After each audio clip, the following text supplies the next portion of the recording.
C'était un jour de fin mai en 2007. Une journée qui semblait s'apparenter à un jour de fête des mères. Alors que j'avais offert tous les colliers de pâtes possibles et imaginables lors des auditions antérieures, j'avais même réussi avec des spaghettis non cuits, j'annonçais de manière solennelle à ma mère: « Maman, je ne te fêterai plus cette dernière. » Sauf si par miracle, l'industrie alimentaire parvient à inventer d'autres nouilles aux formes révolutionnaires.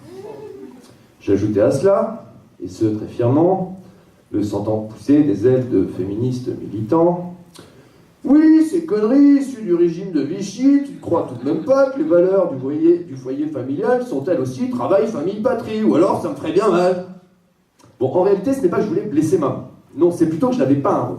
Voulant paraître pertinent, laissant croire que dans mon cerveau enfumé se déroulaient multiples chantiers, de grandes réflexions, je surenchérissais. De plus, dorénavant, tu ne repasseras plus mes vêtements, le fer à repasser m'horripile tant il est le symbole suprême de la femme et son aliénation. Maman, il est venu le temps des sex-appeal. Mon père me regarda un peu blême et continua de contempler la télévision. Je pensais créer un soulagement, une satisfaction auprès de maman. À mon grand désarroi, il n'en fut rien.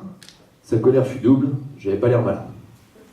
C'est ça, oui, et puis quoi encore? Tu t'habilles déjà comme un as de pique? Comment veux-tu trouver un employeur quand on te voit, on dirait un pitre? C'est vrai qu'à cette époque, on pouvait tailler des toiles de tente dans mes frocs.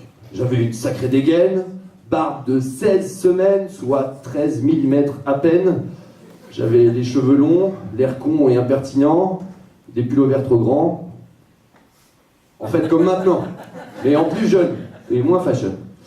Voulant, à mon tour, être aussi piquant, je décidai de jouer également sur le terrain de l'esthétique et attaquer ma mère sur son physique. Mais tu sais, maman, le fer à repasser, c'est un peu comme tes crèmes anti-rides. Au détail près, c'est que lui, il enlève les plis des vêtements. Ouais, mais cette fois-là, j'avais fait un bide. Ma sœur, un peu bobo en première année de psycho, s'émerveillait de pouvoir traiter une étude de cas en réalité. C'est quoi ton trip? Tu nous fais un remix du complexe d'Oedipe? Retourne devant tes films X ou va lire tes comics, là au moins t'es productif. Non mais oh la grognasse, on t'a pas sonné, c'est toi qui parles? Alors que tu viens de sortir de la puberté? Ah non, avoir la gueule de tes boutons, tu dois y être retourné.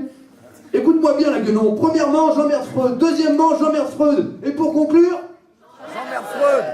Vous aussi. Ce qui m'a valu un... T'es vraiment trop con. Mon père s'anima quelque peu. Ouais, bien envoyé, fiston. Mais sache pour ta conviction que ton vieux père a encore des érections. Alors tes sex-appeal, je les laisse à votre mélinaire de débile. Terminant sa rengaine, il reprit son activité principale et zappa sur une autre chaîne. Je ne savais plus trop si j'étais au milieu de la famille Groseille ou en situation de cri chez les bidochons. Et ce à cause de mes pseudo-convictions. C'est alors que j'ai dû capituler, j'ai agité les drapeaux blancs et je me suis éclipsé. J'ai fait des recherches sur Google sur l'origine de cette fête des mères.